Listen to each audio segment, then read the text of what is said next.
Cette campagne de Syrie a été jugée avec une grande sévérité par nos ennemis et sous le règne de l'empereur. Il n'a pas été permis de se prononcer sur son résultat avec impartialité.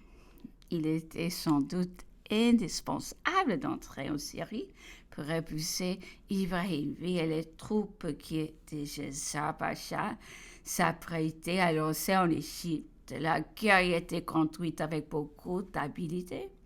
Le non-succès de Saint-Jean d'Acre ne peut être attribué à des circonstances fatales indépendantes du général en chef, mais il ne faut pas conclure avec le général Berthier que l'armée française a obtenu tous les résultats qu'il était venu chercher en Syrie. Nous y avons perdu 3000 hommes, plusieurs généraux habiles et des officiers d'une grande espérance. Les villes que nous avons prises, nous avons été obligés de les évacuer. En quittant les Syrie, nous avons laissé ce qu'elles étaient avant notre entrée. Ce ne sont pas de sérieuses victoires qu'on peut regarder comme des grands avantages. Et si le général Bonaparte était resté en Égypte, il aurait certainement battu le grand vizir lorsqu'il est venu. L'année suivante pour nous chasser d'Égypte et repousser les Anglais qui ont pris Aboukir. Mais très certainement, il n'aurait pas pu commencer la campagne de Syrie puisqu'il ne pouvait recevoir de secours de la France, ce qu'il aurait eu d'ailleurs beaucoup de peine à se maintenir en Égypte quelques années de plus. Pendant ces campagnes de Syrie, le général d'essai était parvenu à contentir la Haute-Égypte et à réduire Murad Bey à la condition d'une fugitif. Le Basse-Égypte avait été le théâtre de beaucoup de troubles, occasionnés par une espèce de fanatique qui se faisait appeler l'ange Almodi. Mais le général Lanus le poursuivit avec si grande vigueur qu'il détruisit bientôt ce rassemblement. La saison des débarquements commençait à approcher. Le général en chef ne voulait pas s'éloigner du Caire. Il reprit donc l'administration du pays. Il s'occupa à remplir des cadres de son armée et à la préparer à de nouveaux combats. Il s'était posté avec une partie de sa cavalerie près des pyramides, en attendant que le général déçu pût lui donner des nouvelles de Murad Bey, qui poursuivit à outrance et que l'on supposait devoir se jeter dans les oasis qui ne sont pas s'éloigner des pyramides. On sait que la grande pyramide a été ouverte il y a plusieurs siècles par les Arabes. Le général Bonaparte résolut de pénétrer avec vicieusement et Berthier et de Rocque.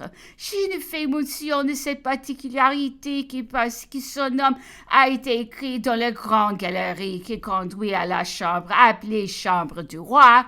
Il était à peine sorti de cette pyramide que l'exprès envoyé par le général Momont, qui commandait Alexandrie, lui annonça qu'une armée turque venait de débarquer à Aboukir, qu'elle s'était emparée de la grande redoute du fort, et que nos soldats qui les défendaient en avion étaient égorgés. L'attaque avait été brusque et l'armée turque qui était si considérable que le général Momont ne crut pas devoir marcher contre elle à la tête de sa garnison, dont la crainte de ne pas pouvoir empêcher le débarquement est aussi de compromettre la ligne d'Alexandrie, dont les fortifications étaient en point achevé et qui renfermait d'ailleurs toutes nos ressources en artillerie et en munitions.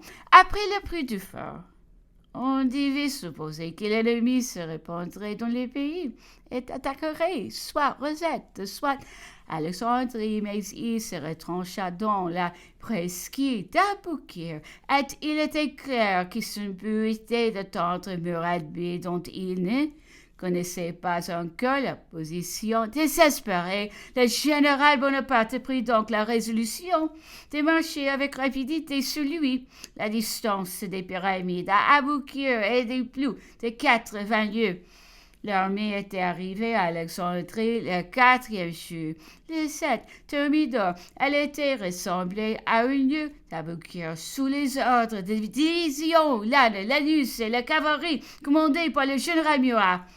L'ennemi s'était retranché en avant d'Aboukir sous les Mamelouks des sables dont il avait fait des réseaux sous la protection des chaloupes canonnières anglaises. Sa force, c'était d'environ 17 000 hommes avec 12 pièces de canon. Le général fit promptement ses dispositions et il chargea le général d'Estaing d'attaquer la gauche de l'ennemi qui prit la fuite après une vive résistance et se sauva sous le village d'Avoukir. Mais une partie de la cavalerie qui était au centre poursuivit les Turcs pendant ce trajet et les sabres jusque dans la mer. La droite de l'ennemi fut attaquée avec la même violence. La division Lannes emporta le redouté comme un escadron. Il avait tourné les Turcs n'auront d'autres reçu ce qui de se jeter dans la flotte.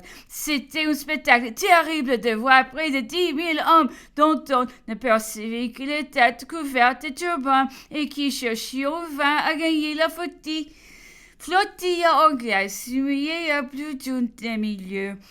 2 autres 1000 hommes s'étaient réfugiés sur la plage du pied du rocher qui les couvrait. Il n'y eut pas moyen de leur faire comprendre qu'ils pouvaient se rendre en mettant pas les armes. Il fallut le tuer jusqu'au dernier, mais ils n'expireront qu'en vendant chèrement leur vie. Le général Murat fut blessé d'un coup de feu à la tête. Giver, aidé contre le général en chef, il fut tué, et l'homme du génie déjà si malheureux et perdu encore dans le colonel Crétin, le chef qui avait succédé au général Cavarelli. Cet officier blessé de 2 coups de feu était gisant devant une maison du village occupée par les Turcs. Déjà 8 personnes avaient été blessées au douai en voulant les retirer de là. Bertrand, qui était alors chef de bataillon du génie, se sacrifia pour sauver son chef.